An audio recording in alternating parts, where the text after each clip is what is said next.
کل کہہ دیجیے حل کیا من شرکائکم تمہارے شریکوں میں سے کوئی ایسا ہے من جو یہدی ہدایت دیتا ہو رہنمائی کرتا ہو الی الحق حق کی طرف. ان سے پوچھئے کیا تمہارے شریکوں میں سے کوئی ایسا ہے جو حق کی طرف رہنمائی کرتا ہو. اب بڑی اہم بات ہے, جتنے بھی لوگوں کو تم شریک مانتے ہو کیا ان میں سے کسی نے وحی اتاری, کسی نے رسول بھیجا؟ کیونکہ اللہ رب ہونے کا تقاضا ہے کہ مخلوق کو ہدایت بھی دی جائے. اب ایک ہدایت ہے فطری جبلی, یعنی بلی کے بچے کو کون سکھاتا ہے شکار کیسے کرنا؟ اس کی جبلت میں ہے. اسی طرح پرندوں کے بچے کو کون سکھاتا ہے کہ اسے اڑنا ہے؟ وہ محاورہ بھی ہے کہ بطخ کے بچے کو تیرنا کون سکھائے گا؟ کوئی بھی نہیں سکھائے گا, اس کو آتا ہے. انسان کے بچے کو بھی اپنا سروائیول آتا ہے. اگر ایک بچہ اکیلا بھی پلتا ہے تو وہ جان جاتا ہے کہ مجھے کھانا کھانا ہے, جینے کے لیے کیا کرنا ہے, بنیادی چیزیں سمجھ جاتا ہے, موسم سے بچنا ہے وغیرہ. تو یہ ہدایت جبلت کے فطرت سے ہے, یہ بھی اللہ نے دی. اور دوسری ہدایت یہ ہے کہ ہم اپنی زندگی کو بہتر کیسے بنائیں, ہم کیسے ایک اچھے انسان بنیں, زندگی کا مقصد ہے. اور وہ ہدایت وحی کے ذریعے ہے, وہ بھی اللہ نے دی. ٹھیک ہے. اور تیسری ایک ہدایت کی شکل ہے ارتقاء, ترقی, وقت کے ساتھ ساتھ ترقی کی راہ پر گامزن ہونا. اور یہ راستہ بھی اللہ نے دیا. اللہ نے ہمارے پر مختلف علوم کے دروازے کھولے ہیں نا, ہمیں خود بخود تو سب کچھ نہیں آ گیا. تو وہ سارے علوم و فنون جو اللہ نے سکھائے اور جن کے ذریعے ہم ارتقاء کی طرف بڑھے, وہ بھی اللہ رب کریم نے دی. تو پھر اس کی ہدایت بھی کس نے دی؟ اللہ نے. تو اللہ ہمیں علم بھی سکھاتا ہے, اللہ ہمیں وحی کے ذریعے ہدایت بھی دیتا ہے. تو اللہ کہہ رہے ہیں اب یہ بتاؤ کہ تمہارے جتنے شریک ہیں وہ تمہیں ہدایت دیتے جبلت کے ذریعے, ارتقائی علم کے ذریعے یا وحی کے ذریعے؟ کوئی ہدایت کا پیغام کسی کی طرف سے آیا؟ مشکلوں میں کوئی راستہ دکھاتا ہے تمہیں؟ اور اگر نہیں تو پھر مجھے چھوڑ کر دوسروں کو کیوں پکارتے ہو؟ اب آپ اس بات کو ریلیٹ کریں زمین پر اتارے جانے کے واقعے کے ساتھ. اللہ رب کریم نے کہا تھا نا, اہبطوا منہا جمیعا فاما یاتینکم منی ھدی فمن تبع ھدایا فلا خوف علیہم ولا هم یحزنون والذین کذبوا بآیاتنا اولئک اصحاب النار هم فیہا خالدون. کہا تھا نا کہ میری ہدایت کی پیروی کرنے والے کامیاب ہوں گے اور اس کو جھٹانے والے ناکام ہوں گے. تو پھر رب ہونے کی اہم نشانی کیا ہے؟ ہدایت بھیجنا. تو اللہ کہتے ہیں جن کو شریک مانتے ہو کوئی ہدایت بھیجتا ہے؟ نہیں بھیجتا. تو رب میں ہوں,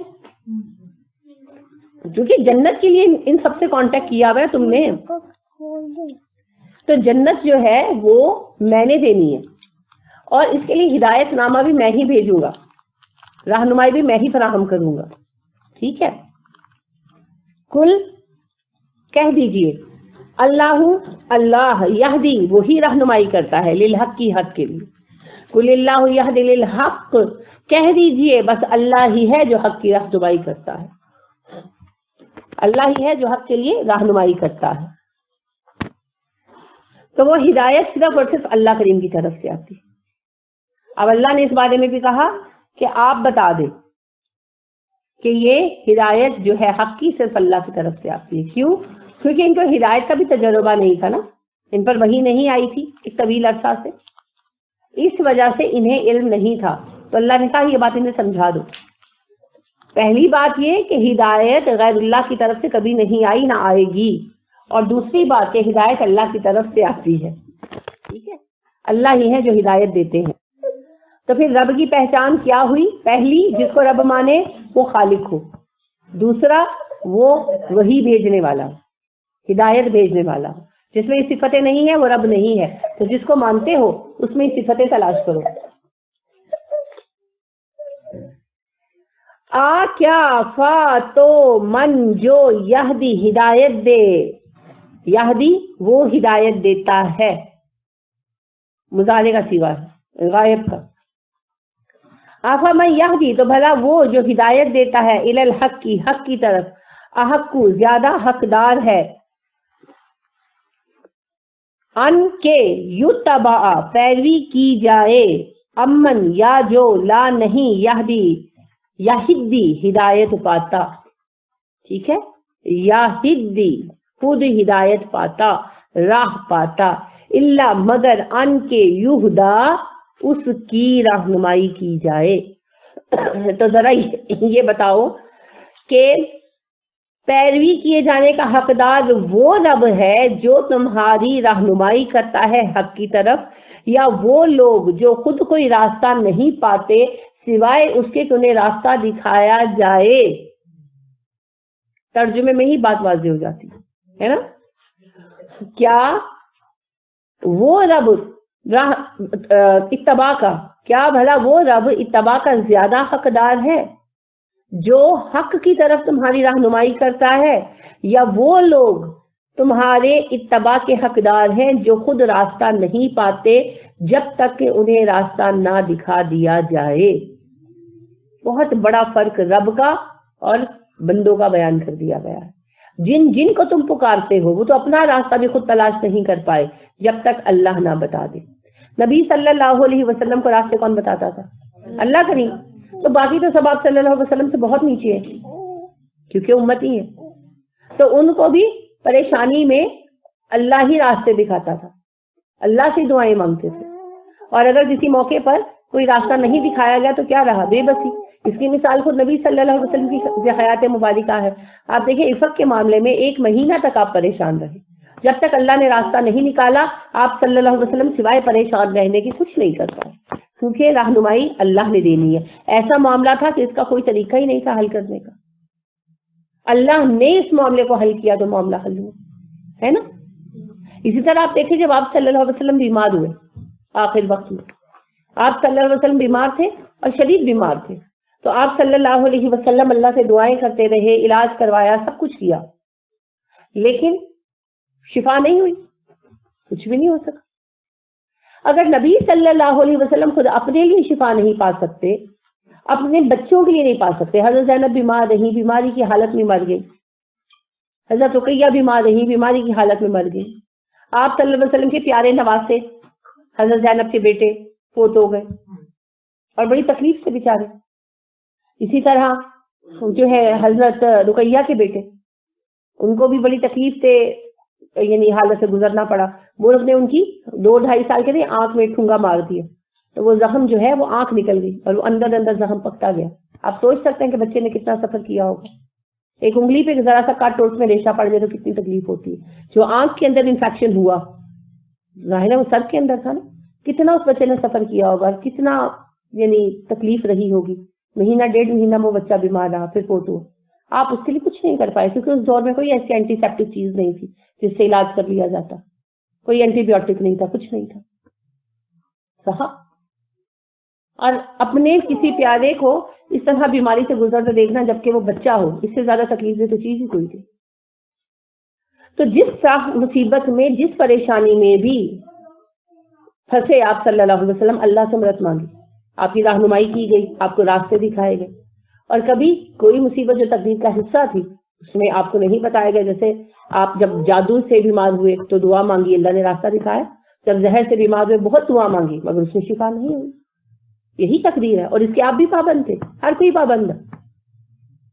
تو جب آپ صلی اللہ علیہ وسلم اللہ کے محتاج تھے تو باقی ساروں کی اوقات اور ہستی کیا ہے؟ کچھ بھی نہیں۔ یہی اللہ کہہ رہے ہیں، ایک طرف وہ اللہ ہے جو تمہیں ہدایت فراہم کرتا ہے قرآن کے ذریعے، ابدی ہدایت، اور پھر ہمارے ہر معاملے میں روشنی کون دکھاتا ہے؟ اللہ کریم۔ جب ہم پھنس جاتے ہیں، مجبور ہو کر اس کو پکارتے ہیں، وہ راستہ نکالتا ہے، کسی نہ کسی شکل میں رہنمائی کرتا ہے۔ اور دوسری طرف وہ افراد ہیں جو اپنی زندگی کے معاملات میں مسئلے حل نہیں کر سکتے اور جب تک ان کو رہنمائی نہ فراہم کی جائے فیصلہ صحیح نہیں کر پاتے۔ تو اللہ کہتے ہیں کس کو چننا ہے، رب کو یا ایسے بندوں کو؟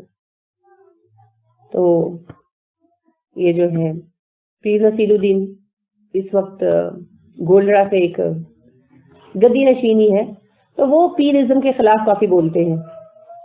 تو ان کی ایک ڈیبیٹ کا ایک حصہ میں سننے میں آیا، تو وہ بات کر رہے تھے کہ پیر غیبی علم کا دعویٰ کرتے ہیں، جھوٹ بولتے ہیں۔ تو وہ یہ ان کے رتنزن کہہ رہے تھے کہ دوسروں کو کہتے ہیں کہ میں تمہیں بتاؤں گا چور کون ہے، میں تجھے بتاؤں گا تجھ پر جادو کس نے کیا، میں تجھے بتاؤں گا تیرا ایک دشمنی تجھ پر کون کر رہا ہے ایسا دشمنی کو, کس کے حسد کا شکار ہے. اور اپنا حال یہ نہیں ان کو پتا ہوتا کہ بیٹی کا چکر کس کے ساتھ چل رہا ہے اور وہ کس کے ساتھ بھاگنے والی ہے. شادیاں نہیں نہ کرتے عام طور پر پیر لوگ بیٹیوں کی, تو پھر وہ بیچاریاں بھاگ جاتی, کیا کریں.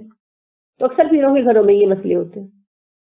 تو وہی وہ تنزل کہہ رہے تھے کہ دوسروں کو بتا رہے ہوتے ہیں کہ میں بتاؤں گا تو اس پر جادو کس نے کیا, اور خود یہ نہیں ان کو پتا ہوتا کہ اپنی بیٹی کا چکر کس کے ساتھ چل رہا ہے, کس کے ساتھ بھاگنے والی ہے, اور دعویٰ کرتے ہیں غیب کے علم کا. یہی حقیقت ہے, یہی سچائی. تو اللہ اتنی بڑی دلیل رکھ رہے ہیں کہ ایک طرف رب ہے جو تمہیں ہر معاملے میں رہنمائی فراہم کر رہا ہے, اور دوسری طرف وہ افراد ہیں جو خود اپنے معاملات کے لیے رہنمائی کے محتاج ہیں, اور اگر ان کی رہنمائی نہ کی جائے تو وہ کچھ نہیں کر پاتے. اب سلیکشن تمہاری ہے, تمہیں یہ کمزور افراد چاہیے یا تمہیں وہ رب چاہیے جو سب کا فیصلہ کرنے والا اور سب کو راہ دکھانے والا. دیکھیں آپ کیا کتنا دائرہ نظر ہے, اسی پر انحصار ہے نا آپ کی لیاقت کا. وسعت نظر کتنی, پرسپشن کتنا, اسی پر منحصر ہے نا. تو ایک حکایت بیان کرتے ہیں شیخ سعدی اسی اعتبار سے کہ ایک بادشاہ جو ہے وہ شکار پہ نکلا, تو اپنے ساتھیوں سے الگ ہو گیا گھوڑا دوڑاتے, تو اس کو پیاس لگ گئی. اس کے ساتھ اس کا باز تھا, اس نے اس کو باز کو بچپن سے پالا تھا, تو بڑا وفادار تھا بادشاہ کا. تو بادشاہ نے دیکھا کہ ایک جگہ چٹان میں سے قطرہ قطرہ پانی ٹپک رہا ہے, پر کہیں چشمہ تھا. اس نے اپنا پیالہ اس کے نیچے رکھا اور وہ پانی سے بھر گیا. انتظار کرنا پڑا. جب اسے اٹھایا تو باز نے پر مار کر پیالہ گرا دیا. بادشاہ کو غصہ چڑھا, اس نے دوسری بار بھی پیالہ بھرا, وہ پینے لگا, پھر باز نے گرا دیا. بادشاہ کو اتنا غصہ چڑھا کیونکہ پیاس بہت لگی تھی اور پھر انتظار بھی کرنا پڑا جو بادشاہی مزاج کے خلاف ہے. تو اس کو اتنا غصہ چڑھا کہ اس نے باز کو قتل کر دیا. اب اتنے میں اس کا ایک ملازم پہنچ گیا. اس نے جو دیکھا بادشاہ کو پانی اکٹھا کر دے, تو اس نے کہا کہ میری چھاگل میں سے پی لے, میرے پاس ہے. تو بادشاہ کہنے لگا نہیں, اب تو میں چشمے سے ہی پیوں گا, جاؤ اوپر سے چشمے سے بھر کے لاؤ میرے لیے. بادشاہی ضد. تو وہ جب غلام اوپر پہنچا تو اس نے دیکھا کہ چشمے میں ایک بڑا اژدہا مرا پڑا ہے جس کا جسم گل گل کر پانی میں گھل رہا ہے اور وہ پانی ٹپک رہا ہے نیچے. تو ظاہری بات ہے وہ زہریلا تھا. اب بادشاہ تو نیچے کھڑا تھا, باز اوپر تھا اور وہ دیکھ رہا تھا, ہے نا. وہ اس بات کو اسی مثال کے طور پر پیش کرتے ہیں کہ اللہ کریم جب ہمارے راستے روک رہے ہوتے ہیں نا کسی معاملے سے, ہمیں نظر نہیں آ رہا ہوتا ہم کس مصیبت میں پھنسنے جا رہے ہوتے ہیں, وہ جانتا ہے. لہٰذا وہ بار بار راستے میں بیریئر لگاتا ہے, مت جاؤ مت جاؤ مت جاؤ, اور ہم شور شروع کر دیتے ہیں کہ اللہ ہمارے راستے روک رہا ہے. اللہ ہمیں خطرے سے بچا رہا ہوتا ہے کیونکہ وہ دیکھ رہا ہوتا ہے, ہمیں نظر نہیں آ رہا ہوتا. اور کئی دفعہ زندگی میں ایسا ہوا ہوگا کہ بعد میں آپ کہتے ہیں شکر ہے میں نہیں گئی, ہے نا. بہت دفعہ زندگی میں ہوتا, ہم کہتے ہیں شکر ہے. لہذا ایک کیس بھی ہوا تھا, باقاعدہ پولیس کیس تھا, اور 1997-98 کا تھا. اخبار میں پڑھا تھا میں نے, مجھے دھندلا دھندلا سا یاد ہے کہ ایک صاحب کے وہ اس کا کیس تھا, انشورنس کا کیس تھا.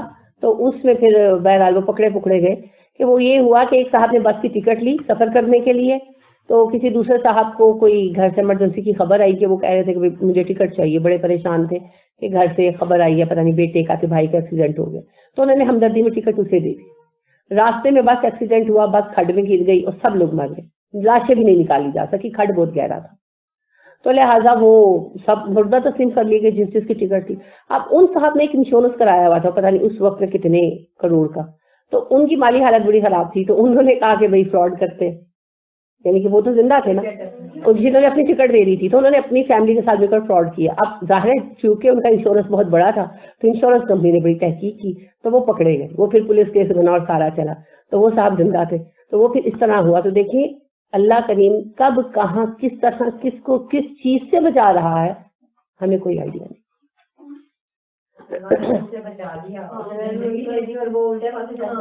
یہ تو اس کی اپنی حماقت ہے نا.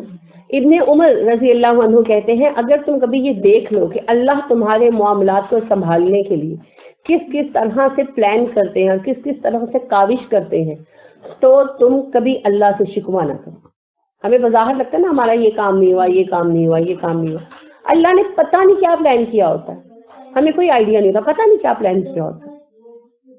کبھی ہم ایک پھول مانگ رہے ہوتے ہیں, اللہ نے پورا ٹوکرا رکھا ہوتا ہے ہمارے لیے. کبھی ہم جو چیز مانگ رہے ہوتے ہیں وہ نقصان بھی ہوتی ہے, اللہ ہمیں اس سے بہتر چیز دے دیتے ہیں. آپ نے سورہ کاف میں بھی یہ قصہ پڑھا ہے اور انشاءاللہ اب دوبارہ بھی پڑھیں گے کہ جب خضر نے ایک بچے کو قتل کر دیا تو بعد میں کیا بتایا موسیٰ علیہ السلام کو کہ یہ بچہ جو ہے بڑا ہو کر بہت ہی برا نکلنا تھا، اب میں نے اس کو قتل کر دیا، اللہ اس کے والدین کو دوسرا بیٹا دیں گے جو نیکوکار اور فرما بردار ہوگا۔ تو کس کو پتا کیا ہونے والا ہے، اور جو ہو رہا ہے کیوں ہو رہا ہے، جو نہیں ہو رہا کیوں نہیں ہو رہا، کس چیز سے اللہ کریم بچا رہے ہیں۔ اسی لیے اللہ کے فیصلوں کو خوشی سے ماننا چاہیے، کیونکہ اللہ سے بڑھ کر ہمارا ہمدرد کوئی نہیں۔ اب دیکھیں بچہ روتا ہے، بعض اوقات چیختا ہے، آپ اس کو کوئی چیز نہیں دیتے، مثلا آئس کریم نہیں لے کر دیتے، اب ریزن کیا ہوتی ہے؟ بچہ بیمار ہوتا ہے نا، اور تو کوئی ریزن نہیں ہوتی، یا وہ چھری کے لیے چیختا ہے سم ٹائم۔ اچھا پہلے کوئلے جلائے جاتے تھے تو بچے کوئلے پکڑنے کے لیے چیختے تھے نا، اب مائیں ان کو دو دو تھپڑ لگا دیتی تھی پکڑ کر، ڈیفینیٹلی لگانے بھی چاہیے تھے۔ تو اب ماں جو پیار کرتی ہے، باپ جو پیار کرتا ہے، اس کا تقاضا ہے کہ خطرناک چیز سے روکیں۔ آپ دیکھیں اگر کسی کو پتا چلے اس کا بچہ نشہ کر رہا ہے تو کیا کرے گا؟ مارے گا، پیٹے گا، سب کچھ کرے گا، بند بھی کر دے گا، جو کر سکتا ہے کرے گا، کیونکہ اس اپنے بچے کو روکنا ہے، بچانا ہے۔ اور کوئی نہیں کہے گا کہ تم ظلم کر رہے ہیں، سب کہیں گے ٹھیک کر رہے ہیں۔ بالکل اسی طرح اللہ کریم ہم سے ہر بندے سے 70 گاؤں سے زیادہ پیار کرتا ہے۔ وہ کیسے کسی غلط بات پر ہماری سپورٹ کر سکتا ہے؟ جب بھی اللہ کی طرف سے رستے رکتے ہیں نا، اس میں خیر ہوتی۔ ہاں وہ الگ بات ہے، وہ خیر ہمیں دیر سے سمجھ میں آئے، وہ ہو سکتا ہے، کبھی ساری زندگی سمجھ میں نہیں آتی، لیکن وہ اللہ کی طرف سے اس میں خیر ہی ہوتی ہے، کیونکہ اللہ خیر کے سوا کچھ کرتے ہی نہیں، اللہ سراپا خیر ہے۔ تو اللہ ہم سے 70 ماؤں سے زیادہ پیار کرتے ہیں۔ تو زندگی میں جب بھی کوئی تکلیف سامنے آئے، کوئی رکاوٹیں مسلسل سامنے آئے، پریشان نہ ہو سکتا ہے اللہ آپ کو بلندی پہ چڑھانا چاہتے۔ آپ دیکھیں اگر آپ کسی جگہ پر پھنس جائیں اور کہیں نکلنے کا راستہ نہ ہو تو کیا کریں گے؟ اوپر کی طرف جائیں گے۔ ویسے تو یہ بڑا افسوسناک واقعہ ہے، لیکن مثال اسی میں ہے۔ ایل ڈی اے کی بلڈنگ میں جب آگ لگی تھی تو لوگ بیچارے چھت پہ چڑھ گئے تھے، کیونکہ باہر جانے کا اور کوئی راستہ نہیں تھا ان کے پاس۔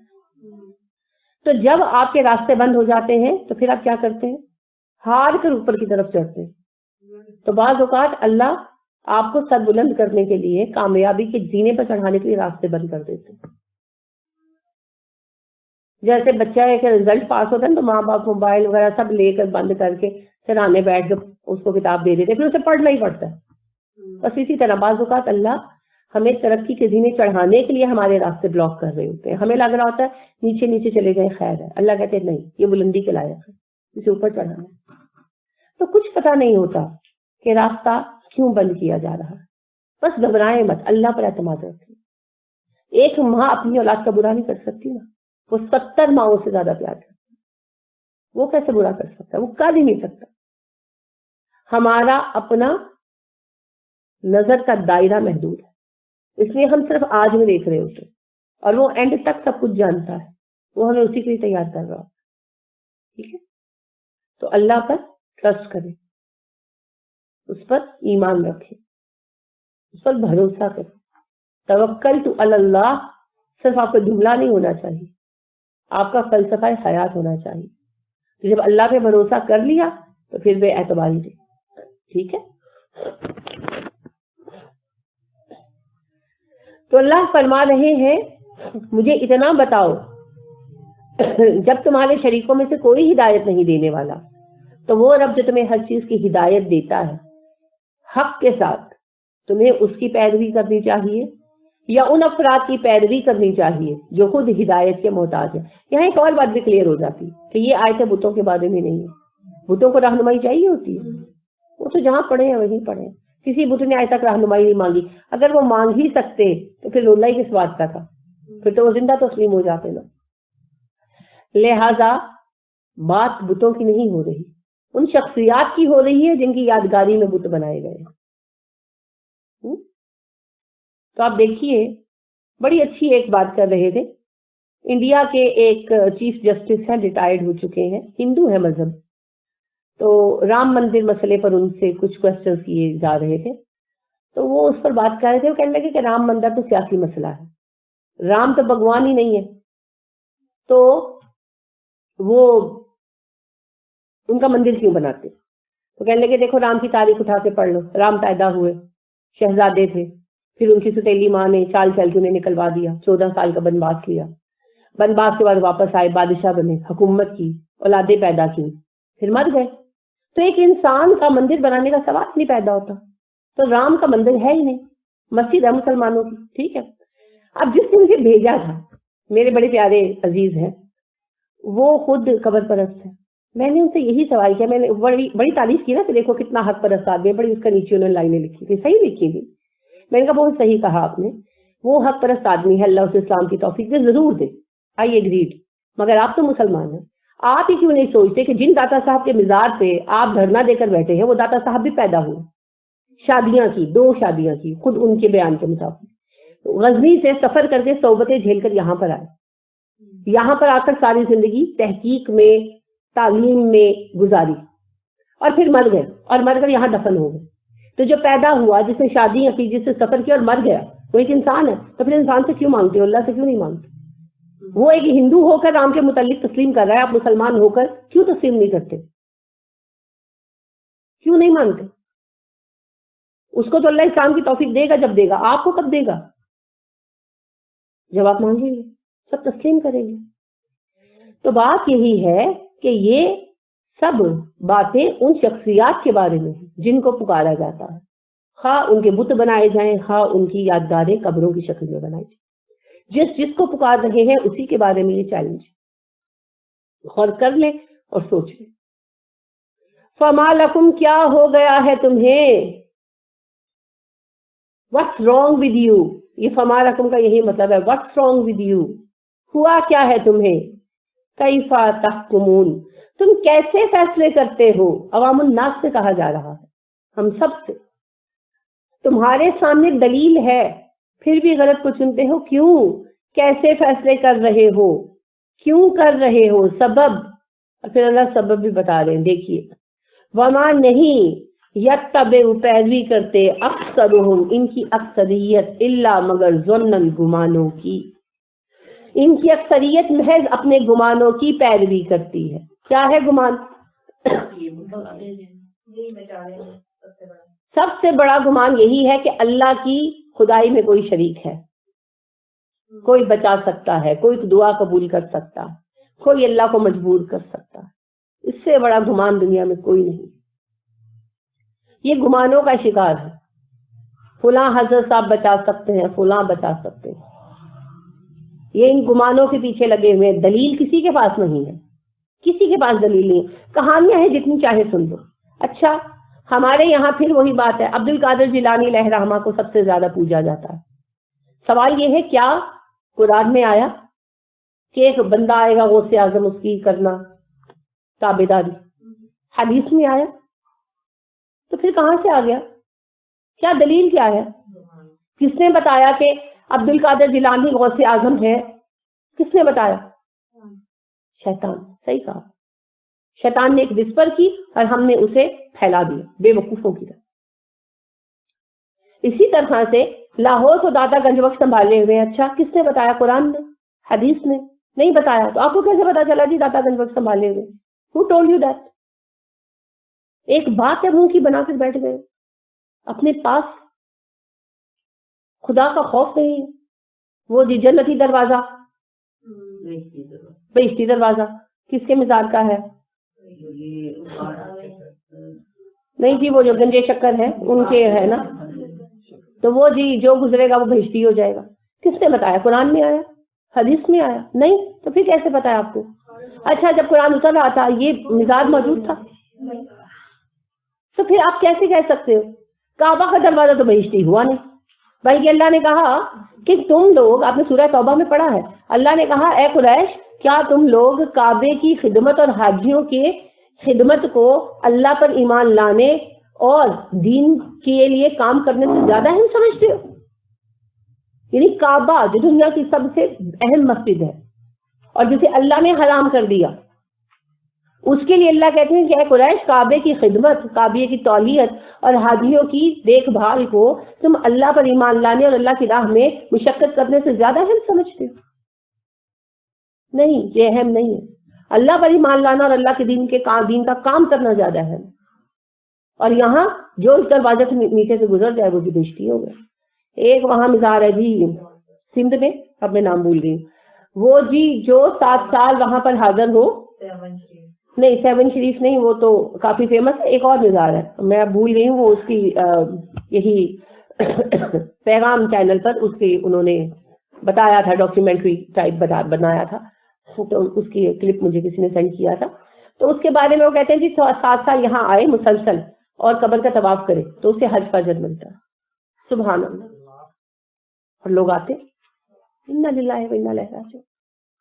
کس نے بتایا بھائی، کہاں سے آیا، کس نے بتایا، دلیل کیا ہے؟ تو کوئی دلیل نہیں ہے، صرف گمان ہے۔ یہی اللہ کہہ رہے ہیں یہ سب گمانوں کی پیروی کرتے ہیں، کسی کے پاس کوئی دلیل نہیں ہے۔ انا بلا شک و شبہ الظن، گمان لا نہیں، یغنی کام آتا من الحق کی، حق کے سامنے شیئا ذرا بھی، جبکہ یہ ان کے گمان حق کے مقابلے میں زیادہ برابر کام نہیں آ سکتے۔ حق ہے دلیل، قرآن کی دلیلیں، عقل کی دلیلیں، وحی کی دلیلیں سب، اور مد مقابل ہے گمان، تو گمان کام نہیں آئے گا۔ 2 معنی ہیں، ایک یہ کہ اللہ کے سامنے ان کے گمان کے کھڑے کیے ہوئے خدا کام نہیں آئیں گے، اور دوسرا یہ کہ اگر یہ ماننا چاہیں تو اپنے گمانوں کو بآسانی ختم کر سکتے ہیں وحی کے حق کے ذریعے، بشرطے کہ غور کریں اور سوچیں۔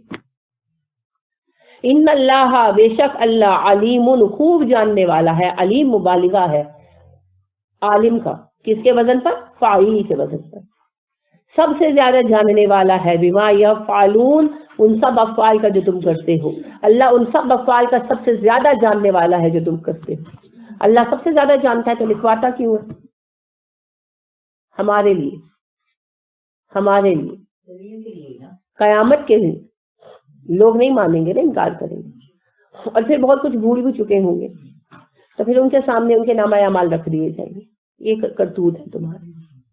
تو ہمارے لیے اعمال نامے تیار کیے جا رہے ہیں، اللہ ہمارے افعال پر خود نگران ہے، وہ خود جانتے ہیں، فرشتوں کے بتانے سے اللہ کو پتہ نہیں چلتا۔ یہ جو غلط فہمی ہے نا ہمارے ہاں، یہود کو بھی رہی، تو یہ غلط فہمی دور ہو جانی چاہیے۔ فرشتے تو صرف افعال لکھتے ہیں، نیتیں تو بس اللہ جانتے ہیں، اسی لیے فیصلے اللہ کریں گے۔